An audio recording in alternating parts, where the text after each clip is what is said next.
صاحب مجھے یہ بتائیے گا ہمارا سب سے اہم زندگی کا مسئلہ کیا ہے؟ ہماری زندگی کا مقصد اللہ تعالیٰ نے فرمایا کہ وما خلقت الجن والانس الا لیعبدون.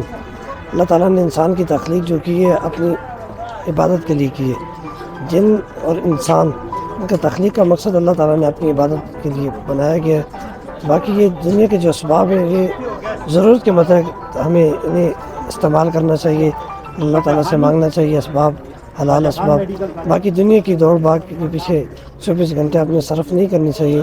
مقصد ہماری اللہ تعالیٰ کی بندگی اور عبادت کرنا ہے. بے شک جی. جی ڈاکٹر صاحب دوسرا سوال آپ سے یہ کروں گا کہ کیا حکمرانوں نے ہمارے لیے کوئی ایسی پالیسیاں بنائی ہیں جو عوام دوست ہوں؟ ہمارے نالج میں جتنی ہے جی انہوں نے اپنے بس تک کی ہے. دیکھیں حکمت کا نظام، حکمرانی کا نظام ایک انسان کے بس کا کام نہیں ہوتا ہے. ایک نگران ضرور ہوتا ہے. کلکم راعٍ وکلکم مسئول عن رعیتہ. سرکار تو عالم صلی اللہ علیہ وسلم فرماتے ہیں کہ تم میں سے ہر انسان نگران ہے اپنی زندگی کا، اپنے ماتحت کا.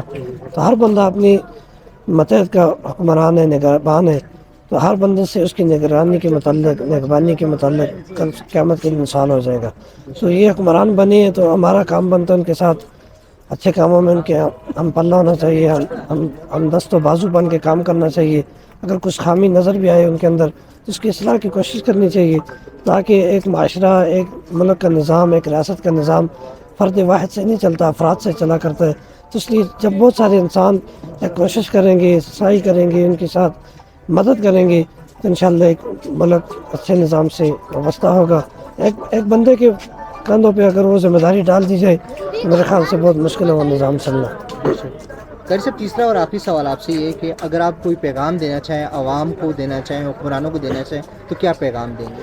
میں جی سب سے پہلے یہی جاننا چاہتا ہوں کہ ہمارے ہر ادارے میں، ہر زندگی کے ہر شعبے کے ہر افراد کے اندر سب سے زیادہ جھوٹ ہے، اور جھوٹ کو چھوڑ دینا چاہیے. بے نمازی ہے بہت زیادہ، نماز کا اہتمام کرنا چاہیے. یعنی جن احکام سے اللہ تعالیٰ کی توجہ اور رحمت برکات نازل ہوتی ہیں ان کاموں کو ہم نے چھوڑا ہوا ہے. بالخصوص انٹرنیٹ کا دور ہے. نیٹ کا معنی ہوتا ہے جال. اس کے اندر جو بھی جاتا ہے وہ پھنس جاتا ہے.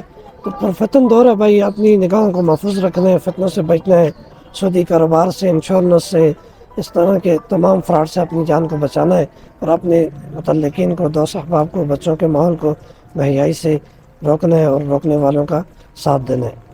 میری جزاک طرف سے یہ اللہ پیغام ہے. جزاک اللہ.